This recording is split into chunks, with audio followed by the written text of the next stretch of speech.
Petik sekuntum bunga pematang, duduk di kursi sambil makan popcorn. Assalamualaikum, selamat datang di Batandang. Terima kasih untuk semua yang setia menonton. Waalaikumsalam.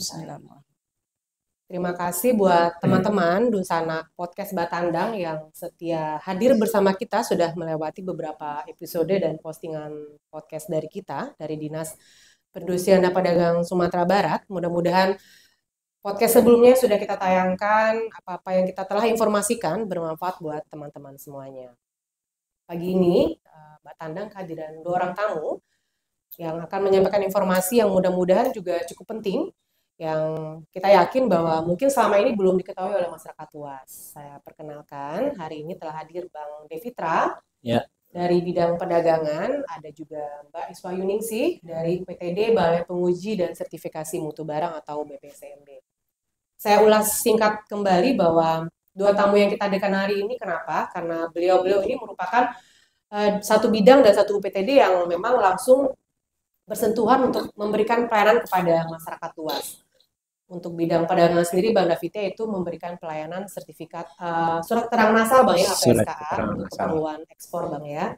Mbak Wahyu sendiri mewakili PTD BPSMB memberikan pelayanan labor penguji dan labor kalibrasi. Ya, betul. Ya. Tidak memperpanjang obrolan, mungkin saya langsung aja nih ke 2 bintang tamu kita hari ini. Mungkin dari Bang David dulu, Bang, tolong bantu jelaskan SKA itu apa. Ya. Silakan Bang, lanjut. Terima kasih. Assalamualaikum warahmatullahi wabarakatuh. Waalaikumsalam. Terima kasih telah diundang ke Batandang. Jadi saya Devitra dari bidang perdagangan. Kalau seksinya ekspor impor ya. Ini tidak ada kepala seksinya lagi, sudah difungsionalkan. Jadi di bidang perdagangan ada pelayanan terhadap masyarakat, yaitu khusus untuk eksportir, yang namanya SKA, Surat Keterangan Asal atau Certificate of Origin. Itu versi bahasa Indonesia ya? Itu versi bahasa kampung. Oke. Nah, jadi kemudian sedangkan SK itu sendiri pengertiannya mungkin kalau secara regulasi ya, bahwa itu adalah surat keterangan yang menyatakan bahwa barang yang diekspor itu telah memenuhi ketentuan asal barang ekspor Indonesia.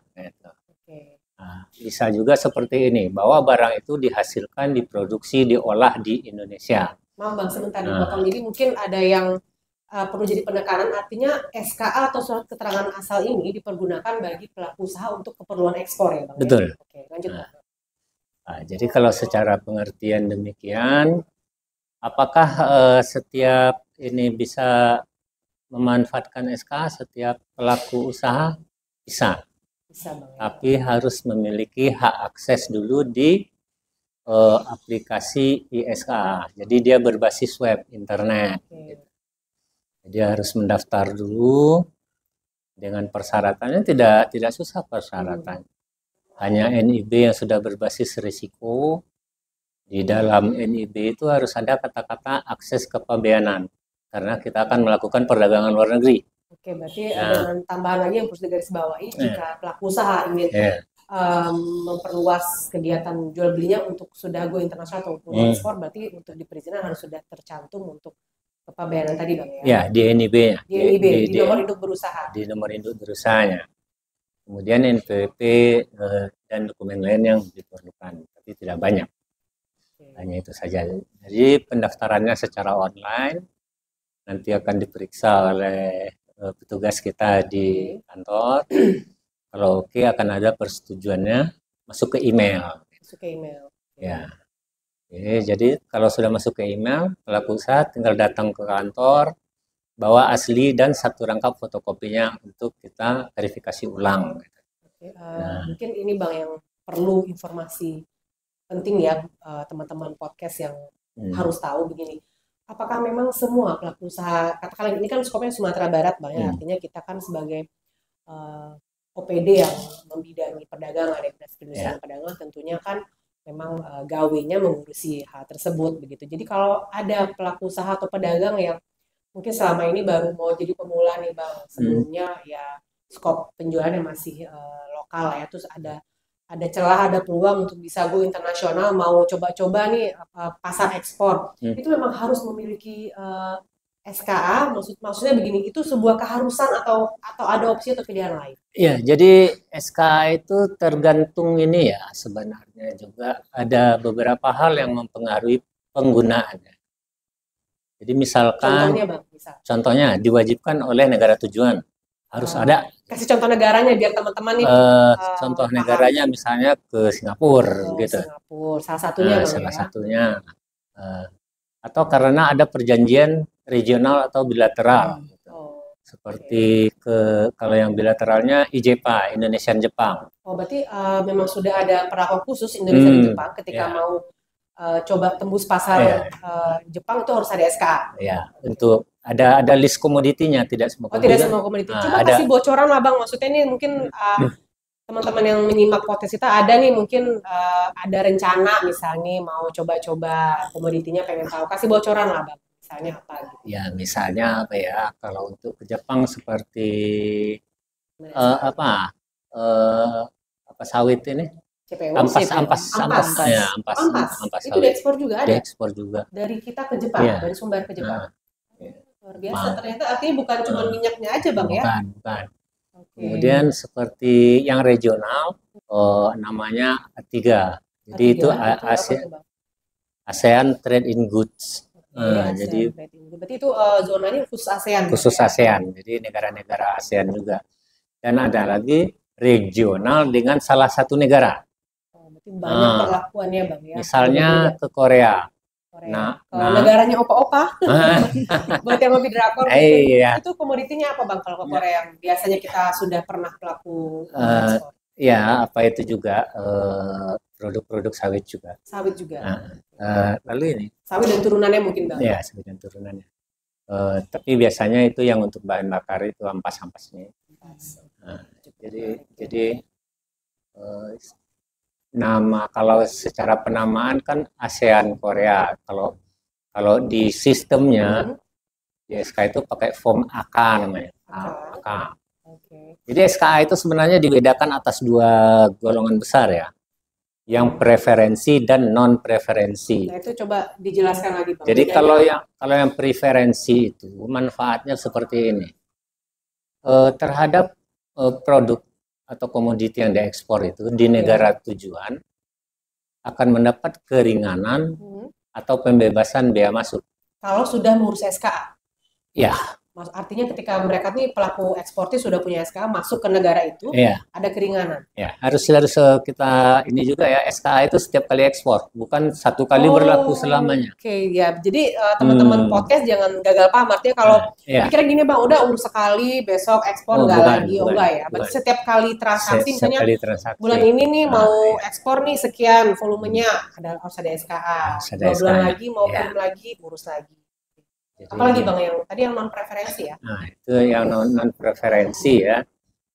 Kalau yang saya sebutkan tadi itu preferensi semua preferensi, itu. Jadi kalau yang non preferensi itu kalau di ini secara internasional kita ada form B namanya. Dan form ICO. Form ICO ini khusus untuk kopi. Sering Mbak ini uji sampelnya. Ya, bagian gawainya BPSMB Bang ya. Gantian nanti setelah itu Bang. Jadi kalau form B ini bisa dipakai ke seluruh negara dimanapun. Tidak ada penetapan negaranya. Untuk komoditi kopi? Ya, apalagi kan ada negara-negara yang tidak mempunyai hubungan diplomatik atau tidak mempunyai perjanjian kerjasama perdagangan dengan Indonesia. Jadi dengan SK-nya semacam. Jadi itu pakai form B. Jadi ini SK itu salah satu manfaatnya kan untuk membuktikan bahwa barang itu berasal dari Indonesia, diproduksi di Indonesia. Identitas lah ya, mungkin bahasa umumnya. Identitas KTP masuknya. Barang, kemudian yang preferensi itu kan mendapatkan pembebasan atau pengurangan biaya masuk. Itu luar biasa untuk hitung-hitungan dagang itu keringanan sekali Bang ya. Kan banyak juga masyarakat punya pikiran seperti ini. Kalau preferensi kan biaya masuk, artinya negara tujuan yang menikmati, importirnya. Iya, betul. Karena jangan salah-salah dulu gitu. Kan kita juga punya perjanjian regional. regional seperti dengan ASEAN, dengan ada beberapa negara lain juga. Jadi di sana ada namanya regional value content. Itu apa tuh Bang? Nah, jadi misalnya begini. Jelaskan biar teman-teman nih nggak bingung. Untuk memproduksi gelas inilah misalnya. Oke. Ada bahan bakunya impor dari Thailand misalnya. Untuk membuat jadi gelas begitu ya. Jadi gelas ini.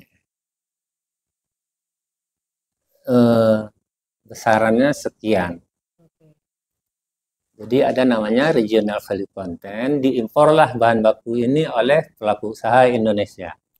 Maksudnya dengan tujuan nanti gelasnya mau diekspor nih. Gitu. Ya, tujuannya gelasnya mau diekspor. Ketika gelas ini telah jadi, kan harus dihitung ya, berapa regional value contentnya. Jadi barang impor yang berasal dari Thailand itulah yang dianggap regional value content. RCV, hitungannya dalam persen. Itu pengaruhnya ke ekspor itu ada? Ada. Ke komponen biaya atau untuk perizinan mereka kirim barang? Artinya begini, kan kita tadi berbicara kalau SKA itu kan hanya menguntungkan buyer. Artinya sekarang kan kita diuntungkan juga. Dengan bisa ada bahan baku yang regional itu nanti dianggap sebagai bahan baku kita. Artinya dianggap Indonesia punya lah gitu, diakuinya sebagai seperti itu. Cuman ada batasannya secara persentase. Oke, jadi ini saya sedikit mulai paham. Ini kita kan membahas sebenarnya sejauh apa sih SKA itu manfaatnya buat pelaku yang memang mau ekspor. Jadi tadi Abang bilang kan selain ada keringanan biaya, ya janganlah diasumsikan bahwa sebenarnya yang lebih untung itu yang menerima. Padahal sebenarnya kalau tadi Abang bilang ketika SKA itu memang digunakan untuk keperluan dokumen ekspor, yang diuntungkan juga sebenarnya kita sebagai pelaku eksportir. Karena ketika tadi contohnya Abang ada nih komponen bahan yang kita impor untuk memproduksi barang itu bisa kita klaim menjadi kesatuan barang itu bahwa itu memang asli dari Indonesia. Jadi ini ketika impor itu kan ada dokumennya juga, itu tidak boleh hilang. Itu salah satu untuk pembuktiannya nanti. Nah. Jadi sebenarnya panjang lebar tadi Bang David menjelaskan teman-teman Batandang semuanya. Artinya SKA itu kalau bahasa kampung kita itu semacam pertama identitas barang, betul Bang ya?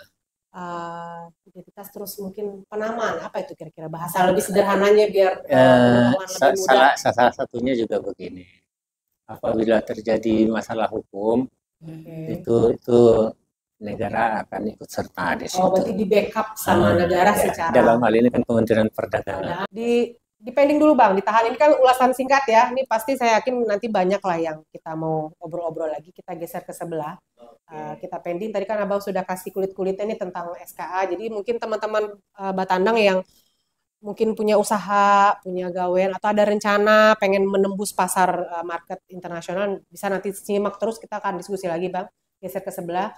Ada Mbak Iswah Yuningsih, kita panggil Mbak Wahyu dari UPTD Balai Penguji dan Sertifikasi Mutu Barang, Mbak ya. Yang berlokasi di Jalan Belibis, Samur, Mbak ya. Ya, betul. Silakan Mbak, langsung aja Mbak, nggak usah basa-basi. Tolong dijelaskan secara umum Mbak, apa saja Balai Penguji Sertifikasi Mutu Barang itu memberikan pelayanan yang mungkin sama ini masyarakat belum tahu. Ya, terima kasih Mbak Rani. BPSMB itu salah satu UPTD di bawah Dinas Perindustrian dan Perdagangan Provinsi Sumatera Barat. Bisa dijelaskan Mbak? Unit Pelayanan Teknis Daerah. Oke, berarti yang membidangi teknis ya, masih di bawah Dinas Perindak. Ya, Provinsi Sumatera Barat. Kita sampai saat ini kita memiliki 2 laboratorium, yaitu laboratorium kalibrasi dan laboratorium penguji. Ada 2 mungkin. Ya, betul. Kedua lab ini sudah terakreditasi ISO IC 17025. Nah, itu apa tuh Mbak? Ini kayaknya teman-teman nih kalau bahasa-bahasa yang begitu kan agak itu apa gitu. Ya, sebenarnya untuk ISO IC 17025 itu dipersyaratkan berupa persyaratan kompetensi untuk laboratorium penguji dan kalibrasi yang memang diakreditasi oleh Komite Akreditasi Nasional. Berarti jadi bahasa apanya ya? Kalau teman-teman Batandang ini menerjemahkan, artinya BPSMB itu sudah tersertified ya, sudah inilah teruji lah ya, nggak sembarangan labor gitu Mbak ya. Alhamdulillah udah kurun waktu 20 tahun kita sudah bisa mempertahankan status akreditasinya. Udah beberapa kali kita proses reassessment, bahkan yang terakhir kemarin kita untuk reassessment lab penguji di bulan September kemarin. Kita sekarang dalam proses pemenuhan ketidaksesuaian. Insya Allah jika semua terpenuhi, status akreditasi kita akan tetap kita pertahankan. Untuk lab kalibrasi mungkin agak saya kulik sedikit. Lab kalibrasi itu kita mengkalibrasi peralatan-peralatan laboratorium maupun peralatan-peralatan UKM ataupun apa yang memerlukan peralatan yang memiliki nilai ukur. Contoh misalnya gitu, Mbak, misalnya UKM yang pakai oven. Oven dengan suhu tertentu. Oke, udah yang oven yang modern. Ya, oven yang sudah memiliki suhu tertentu untuk processingnya. Memang misal dipersyaratkan untuk memproduksi sesuatu suhunya misal 105. Itu dilakukan kalibrasi oleh kita, oleh lab kita. Apakah memang suhunya itu 105? Apakah ada nilai koreksinya gitu? Semacam kayak kalau bahasa kampung apa tuh kayak bengkel, bukan apa bengkel, kayak kita check up ke dokter gitu. Misalnya kita nih berkala nih mau ngecek nih badan kita asam uratnya normal apa enggak. Kalau misalnya ada ini nanti direparasi, kira-kira begitu lah ya bahasa analoginya ya. Ya, ovennya itu apakah masih bisa alat yang dipakai itu masih cukup memenuhi syarat untuk dipakai. Apalagi Mbak kira-kira? Untuk lab kalibrasi itu kita ada beberapa besaran yang diakreditasi ISO 17025 itu adalah besaran suhu, kemudian massa itu berupa anak timbangan sama timbangan. Sampai dengan ukuran 37 kg. Ya, dari yang 4 digit bisa itu. 4 digit bisa kita kalibrasi itu ya. Kalau untuk pengujian tadi mungkin bisa diulas itu sebagian yang kalibrasi dan pelayanan kita ada juga yang lain. Untuk yang lab penguji kita memiliki 3 laboratorium uji. Itu ada laboratorium rempah-rempah, laboratorium bahan penyegar dan biji-bijian, kemudian laboratorium SIR atau Standar Indonesian Rubber. Untuk rempah-rempah itu berbagai produk rempah-rempah lah, komoditi rempah-rempah bisa kita uji. Contohnya apa? Misalnya kulit manis atau kasia Indonesia yang merupakan komoditi mayoritas yang kita uji saat ini ya. Kalau di Sumbar bisa diasumsikan kalau dari BPSMB sendiri itu termasuk produk yang dominan atau komoditi yang paling mendominasi. Betul Mbak. Karena di Sumatera Barat ini produksi kulit manisnya itu kan termasuk yang diperhitungkan dunia karena alat Sumatera Barat ini sangatlah diberkahi oleh Allah, menghasilkan komoditi-komoditi pertanian yang memiliki aromatik sendiri-sendiri.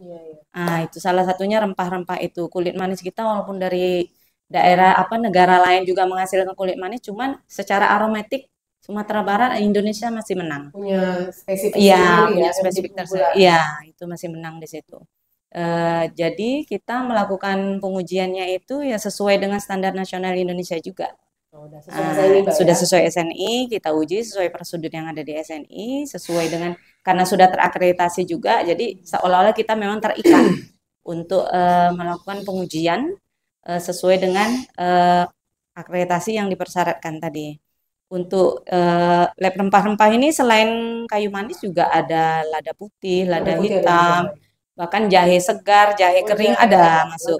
Iya, cengkeh, bunga cengkeh, gagang cengkeh. Jadi itu mungkin saya ulas lagi. Artinya kalau Dunsana teman-teman Batandang yang butuh nih misalnya punya katakanlah sekarang sebagai petani, pedagang pengumpul, kelompok tani koperasi atau apa-apa yang sekarang nih punya komoditi tadi salah satunya mungkin Mbak sebutkan, butuh tahu, butuh pemetaan, butuh mapping sejauh mana grade komoditi yang kita punya, bisa langsung ke labor. Bisa Mbak, karena beberapa waktu yang lalu pernah juga ada kita di laboratorium satu lagi kita punya laboratorium bahan penyegar itu nguji minyak sirih. Jadi ada petani yang di daerah kalau saya nggak salah di daerah Solo itu datang ke PPSMB, beliau memetakan itu dengan ketinggian sekian berapa hasil pada waktu itu minyak nilam. Minyak nilam kita uji dengan ketinggian tanaman yang diatur sedemikian rupa, dibikin seperti record sama dia, record sama beliau, berapa kadar pacolinya gitu bisa kita juga punya instrumen karena minyak nilam kan pacoli alkoholnya yang jadi nilai ekonomis atau komersilnya bisa dari pacoli alkoholnya. Kita punya alat itu instrumen GC FID sama GCMS untuk mengujinya. Untuk menguji Iya, kadarnya. untuk instrumen. Apalagi Mbak kira-kira pelayanan yang Banyak bisa sih Mbak. diberikan ke masyarakat? Biji-bijian sih, biji-bijian itu kita uji biji pinang, biji jagung, biji kopi. Tapi nggak termasuk biji lato-lato ya? Itu pengecualian. Kalau yang itu agak sulit saya mau uji. Karena kan Mbak Wahyu bilang semua biji-bijian. Kita langsung skip, tidak termasuk biji lato-lato. Ya, tidak Mbak. Kemudian beras juga Beras bisa juga. kita. Artinya kalau saya tangkap penjelasan dari Mbak Wahyu mewakili UPTD BPSMB bahwa keberadaan BPSMB ini memberikan pelayanan pengujian ke masyarakat dengan tujuan tentunya bisa memberikan manfaat secara ekonomi lebih bagus. Karena logikanya bagi kelompok tani, pedagang pengumpul yang selama ini nih sudah punya nih komoditi-komoditi yang udah biasa dijual tapi cuman punya nilai kasat mata. Biasalah kalau pedagang jadul yang mungkin lihat, oh iya ini kopi kalau dilihat kasat mata nih kayaknya bagus. Tapi kan secara komposisi, secara ini kita kan belum pernah diuji. Nah ketika teman-teman semua masuk ke lab, diuji itu lebih terukur ya. Misalnya katakanlah kopinya ini grade-nya segini, apa yang jadi bahan unggulan, terus karetnya bagaimana, minyak nila, begitu kira-kira Mbak ya? Iya betul Mbak, karena setiap komoditi itu memiliki standar nasional sendiri-sendiri. Jadi misalnya kayak balik tadi ke biji kopi itu dikatakan dia lolos ekspor apa enggak, kalau dia memenuhi SNI nomor sekian kayak gitu.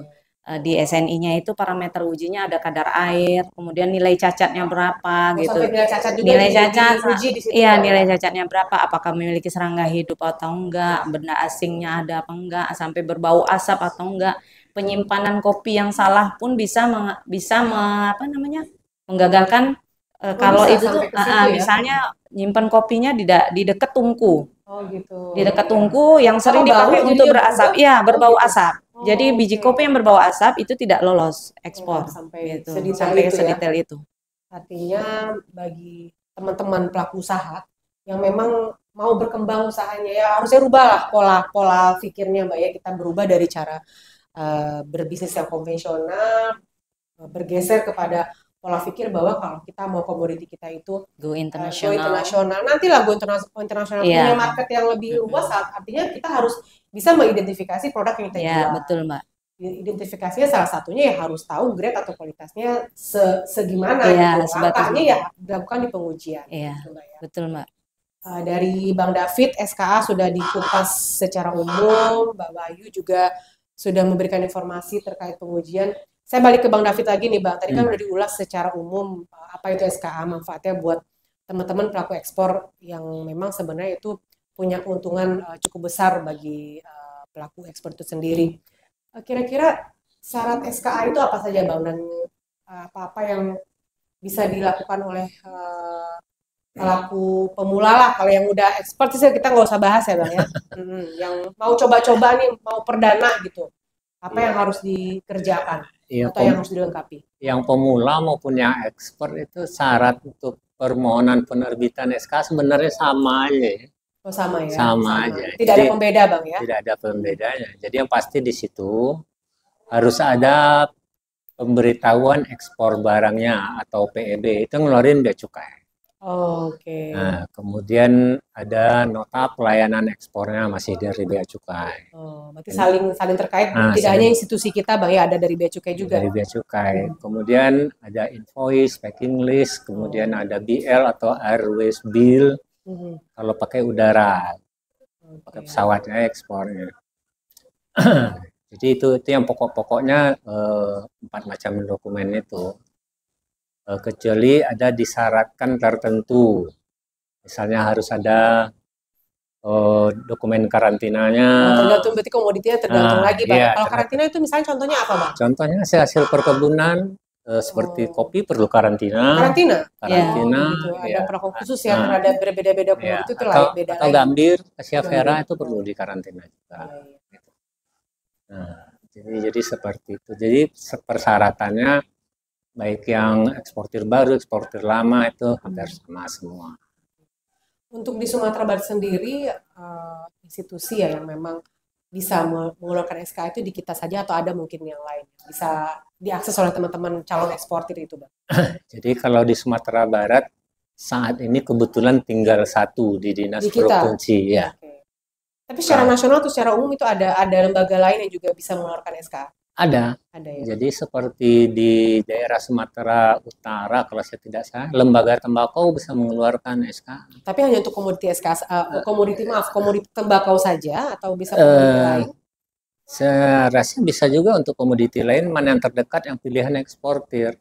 Karena SK itu kan bersifat, kalau penerbitannya kan bersifat general caranya ya. Caranya. Nah, cuman karena mereka sering ekspor tembakau dalam Jadi jumlah kesana.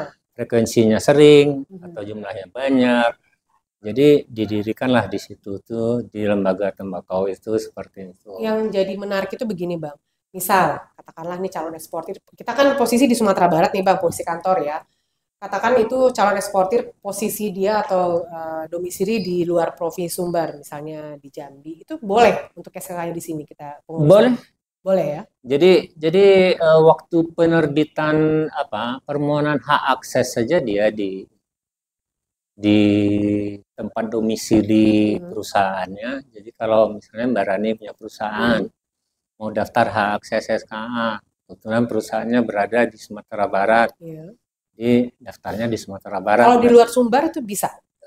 Kalau dulu bisa, sekarang nggak diterima lagi, gitu. harus di domisili perusahaan. Jadi Tapi penerbitan SK-nya bisa di mana saja, ekspornya bisa di mana saja. Begini Bang, apakah semua dinas perindustrian dan perdagangan di provinsi yang semua ya secara umum itu punya pengurusan SK untuk melayani pelaku usaha? Kalau yang tingkat provinsi ya? Iya, di provinsi ada. Ada. Jadi berdasarkan Permendak 1031 kalau saya tidak salah tahun 2023 ini baru. Total instansi penerbit surat keterangan asal itu ada 92. Banyak ya Bang ya? Banyak. Di luar yang memang dinas perindak provinsi masing-masing di setiap provinsi ya? Ada di dinas kabupaten kota juga ada, seperti di Dumai itu kan, Riau. Itu ada, karena mereka pelabuhannya representatif untuk ekspor. Melihat kondisi daerah masing-masing juga. Biaya satu lagi nih Bang, ini yang paling krusial dan sering menjadi pertanyaan bagi pelaku usaha ketika mau berurusan birokrasi, mereka pasti sensitif dengan yang namanya biaya. Itu gimana Bang? Jadi SK ini kan juga mengikuti perkembangan teknologi ya, terutama teknologi informasi. Jadi kalau dulu kan semuanya serba dicetak. Oh, masih manual gitu ya? Nah, ya pengurusannya bisa online, tapi tetap harus ada hard copy-nya. Berkas fisik artinya. Berkas fisik. Kalau sekarang kan sudah ada yang benar-benar pure elektronik. Jadi ketika disetujui di IPSKA SKA-nya langsung dikirim nyampe di negara tujuan.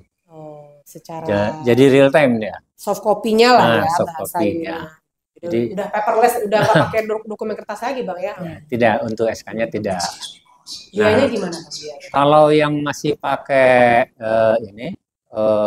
blanko, hard copy-nya masih dibutuhkan, itu biayanya Rp25.000. Cuman Rp25.000 untuk ekspor. Nah itu teman-teman, saya tadi sempat pikir tuh sampai ya minimal ratusan ribu atau jutaan, itu skalanya ekspor loh. Maksudnya cuma Rp25.000, kalian buat beli apa? Kopi aja mungkin bisa lebih mahal Bang ya? Oh iya benar. Itu yang buat pakai dokumen fisik. Iya. Kalau yang tidak pakai dokumen. Kalau yang tidak pakai dokumen fisik, yang benar-benar elektronik itu Rp0, gratis. Itu perai ya. Perai. Kemudahan, artinya sebenarnya pemerintah sudah kasih kemudahan cukup banyak. Sudah kasih kemudahan cukup banyak. Ya, apalagi kan juga untuk itu setiap kali ekspor Bang ya? Setiap kali melakukan pengiriman, dokumennya diurus setiap itu juga dengan terpisah ya. Dan juga yang Rp25.000 itu kita tidak pernah ketemu uangnya loh. Karena pembeliannya pun melalui aplikasi. Iya, berarti langsung ke kas. Nanti ada billingnya, bayarnya di bank atau di kantor pos mana. Tinggal bawa bukti pembayaran sini, ambil bangko. Artinya buat teman-teman podcast Batandang yang mungkin selama ini punya image ini kalau namanya ASN ini, apalagi kita urusan pelayanan-pelayanan yang apalagi gini kan Abang kan ngurusnya ekspor ya. Kalau asumsi orang kan ngurusin duit itu berapa nominalnya itu udah berapa US dollar gitu kan, kemana-mana tuh pasti mahal, ada pungutan liar lah bla bla blanya. Ternyata itu teman-teman Batandang semua dengar sendiri bahwa sebenarnya petugas tidak pernah langsung bersentuh dengan pembayaran uang. Tidak. Dan itu hanya Rp25.000. Bayangkan Rp25.000. Ya kan Bang ya, murah. Buat beli bakso aja sekarang kadang lebih mahal. Ya Bang ya. Mahal, ya. Artinya banyak kemudahan. Jika ada nih Bang teman-teman calon eksportir yang mungkin masih mau belajar, belum tahu, itu bisa datang ke sini mungkin buat diskusi, buat cari informasi boleh Bang ya? Boleh, sering Boleh ya. juga itu calon-calon eksportir yang datang. Minimal belajar dulu lah ya, Nah, tahu nih langkahnya saya kemana dulu Pak, terus habis ini gimana. Ada diberikan ini Bang ya? Ada. Jadi sebenarnya begini. Eh, saya kesampingkan kalau ada yang seperti itu, saya kesampingkan dulu SKA. Oke, jadi di Kan edukasi dulu ya. kenali dulu produk Anda. Oke. AS code-nya berapa? Karena itu akan menyangkut di dalam dokumen nanti semua.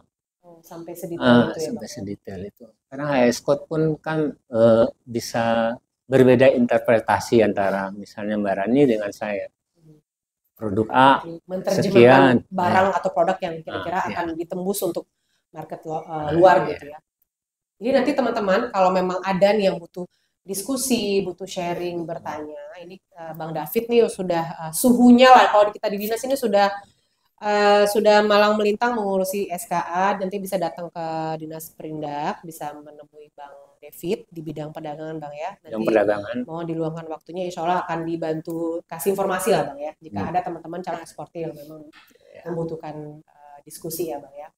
Geser lagi ke Mbak nih Mbak. Ya, Tadi Mbak kan Rani. sudah bahas bahwa sebenarnya tujuan BPCMB memberikan pelayanan kalibrasi dan pengujian itu tentunya untuk bisa meningkatkan nilai ekonomi buat para pedagang ya. Nah selain itu sebenarnya sejauh ini pelayanan-pelayanan yang diberikan itu apakah berbayar, itu yang pertama. Yang kedua mungkin ada kompetitor atau lembaga sejenis yang juga memberikan pelayanan sama, bisa dijelaskan Mbak? Ya Mbak Rani, sampai saat ini kita memang untuk pelayanan di lab kalibrasi maupun pengujian untuk khususnya untuk yang pengujian saat ini kita customer itu membayar sesuai dengan pergub yang berlaku. Ada retribusi resmi. Ada retribusi resmi dan itu nilainya tidak kurang dan tidak lebih yang sesuai dengan yang tertera di pergub itu. Nggak ada pungli itu. Nggak ada pungli. Jangan ada asumsi nanti tertulis 10 tiba-tiba minta bayaran 20, nggak ada. Itu juga hasilnya uangnya juga kita nggak lihat sama seperti Pak David, kita nggak lihat uangnya karena masuk ke kas daerah langsung. Untuk yang lab kalibrasi kita selama 2 tahun ini karena ada evaluasi Kemendagri masih belum bisa memungut retribusi, kita akan ajukan kembali di tahun ini di 2024 apakah bisa kita melakukan retribusi. Sekarang itu kalibrasi gratis. Saat ini gratis. Makanya untuk semua ya buat Dunsana Batandang kalau yang memiliki peralatan yang perlu dikalibrasi mumpung masih gratis ya silakan. Mumpung perai gratis. Silakan kalibrasi alatnya ke kita kan statusnya juga terakreditasi, kita pakai logokan juga gitu. Kemudian biaya yang dipungut itu dibandingkan dengan kompetitor kita sangat jauh di bawah kompetitor kita. Mungkin kita, saya bisa sebut juga kompetitor kita salah satunya itu Baristan atau BPSJI sekarang. Kemudian Sukovindo. Kemudian juga kita punya lab kalibrasi kompetitor juga yang bersifat swasta. Itu nominal untuk yang dibayarkan ke kita itu jauh di bawah mereka. Paling murah.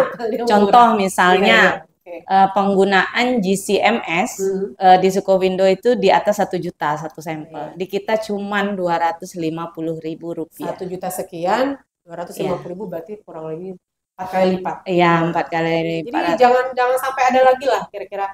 Mungkin ya Bang ya masih ada lah asumsi masyarakat yang punya mindset selama ini. Kalau namanya kita institusi pemerintah yang ada hubungan dengan pelayanan itu kan pasti ada pungli, dipersulit, biaya mahal. Ya mungkin dulu lah atau ada oknum yang pernah berlaku seperti itu. Tapi kan kalau zaman sekarang semua informasi sudah terbuka gitu kan.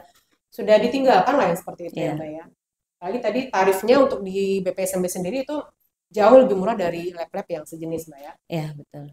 Dan untuk misalnya komoditi lain, misalnya kayu manis. Kayu manis itu sudah berapa parameter uji tuh untuk all include semua itu cuma sekitar berapa 150.000 kalau saya nggak salah tuh.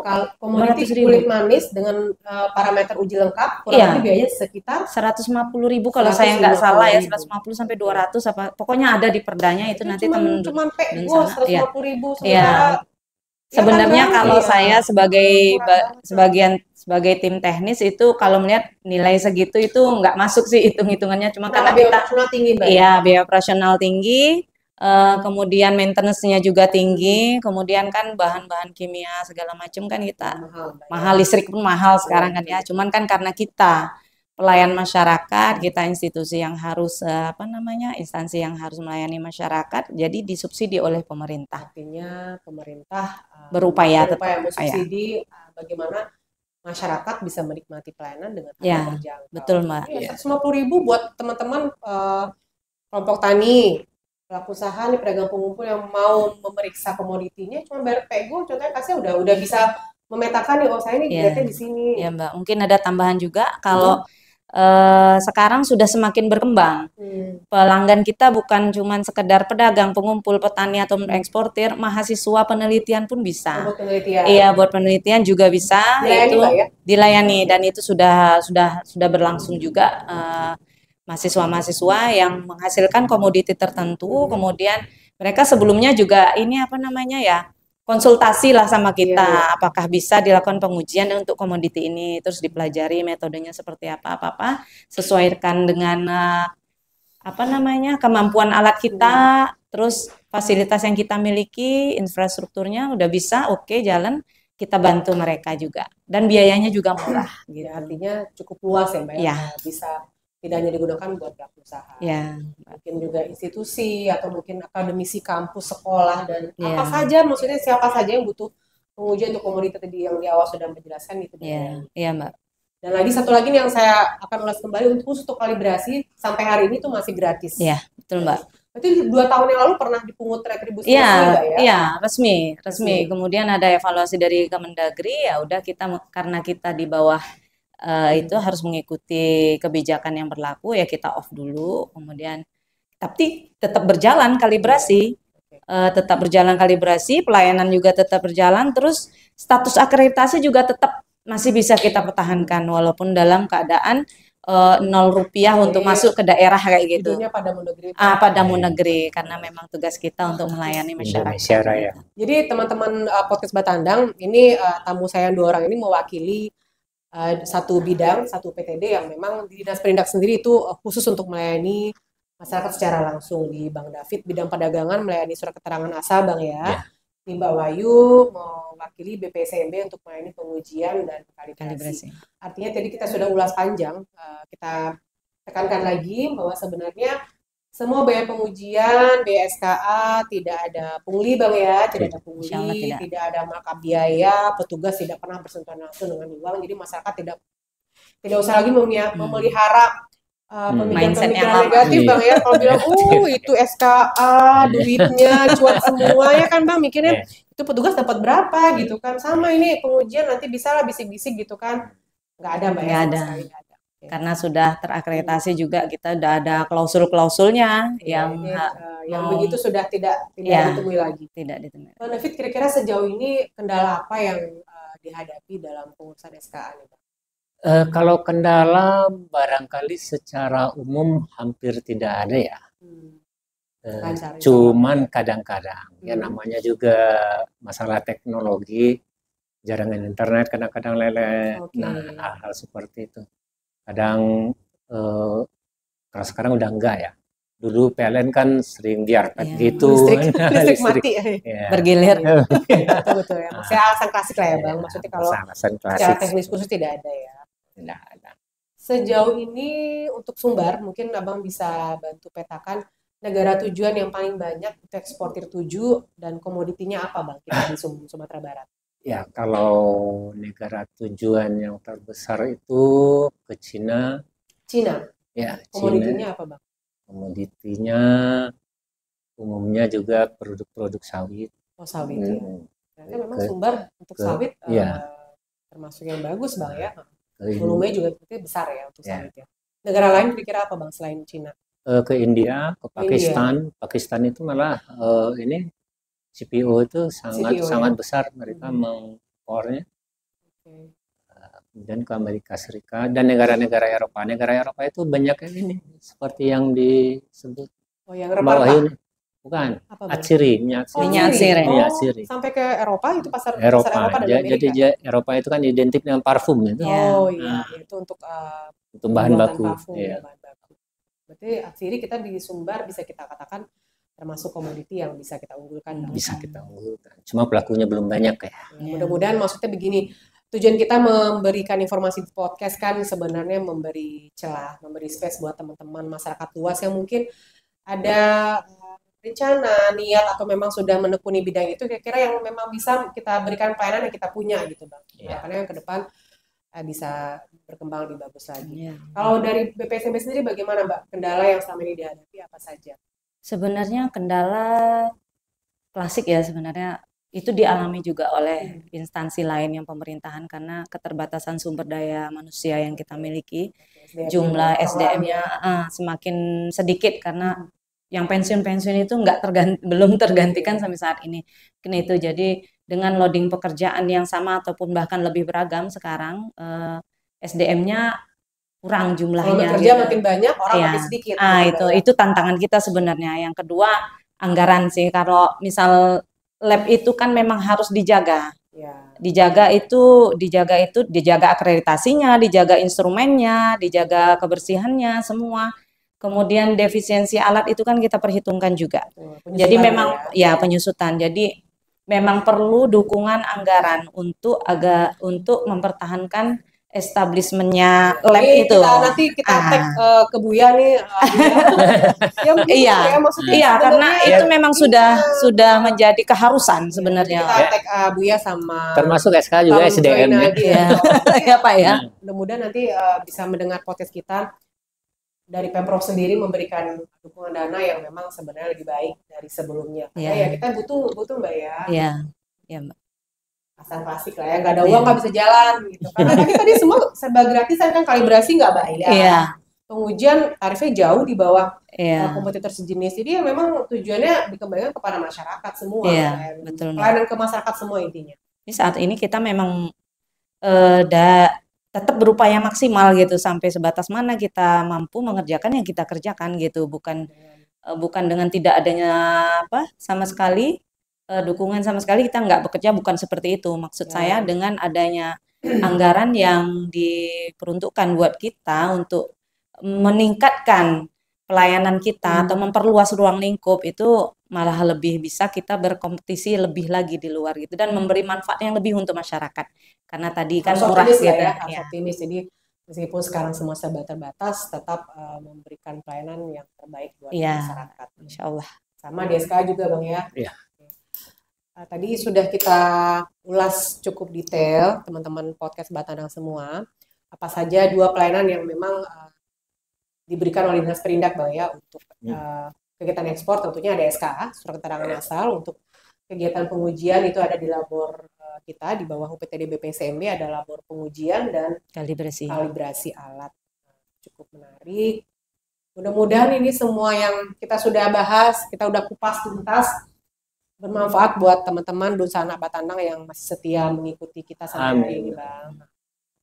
Jadi harapan kita ke depan informasi-informasi ini bisa menjadi stimulan Mbak, bisa yang selama ini mungkin teman-teman nggak pernah tahu kan apa itu kerjanya, apa aja gitu. Ternyata di sana ada SKA, di situ ada bisa kalibrasi alat gratis lagi nggak bayar. Ini saya sering-sering ngomong gratis nih biar teman-teman kadang saya yakin banyak teman-teman yang tidak tahu apa fasilitas yang kita bisa berikan. Taunya kan Dinas Perindak itu ya udah ngurusin industri, ngurusin pedagang, tapi sampai detail apa saja yang kita berikan kan nggak pernah tahu. Ngurusin sembako. Iya, ngurusin sembako, pasar murah, pameran, ya begitu-begitu aja lah. Karena sebenarnya banyak hal teknis yang kita urusi gitu ya. Betul Mbak. Teman-teman semua, Dunsana Batandang, untuk biar kita bisa tetap eksis, jangan lupa follow akun sosial media kita, ada akun Instagram, ada Facebook, ada YouTube, ada TikTok juga, biar teman-teman bisa update terus informasi-informasi yang kita berikan, apa saja kegiatan-kegiatan kita yang mudah-mudahan bisa memberi manfaat lebih baik dan lebih luas buat masyarakat Sumatera Barat pada umumnya. Terima kasih Bang David, Mbak Wahyu hari ini sama-sama. mudah-mudahan bermanfaat apa yang kita sudah sampaikan. Mohon maaf kalau ada salah-salah omong nih ya. Dimaafkan ya Bang ya. Oh iya, kita juga mohon maafin ya kalau Teman-teman banyak Dusana kurangnya. Batandang semua, terima kasih. Jangan lupa follow, subscribe akun YouTube kita ya Bang ya. Jadi terus pantengin terus, insya Allah kita akan memberikan informasi lagi yang lebih menarik, yang lebih mengena dan lebih oke lah buat teman-teman semua. Saya pamit diri, mohon maaf jika ada salah dan enggak. Wabillahi taufiq walhidayah. Wassalamualaikum warahmatullahi wabarakatuh. Waalaikumsalam Waalaikumsalam. warahmatullahi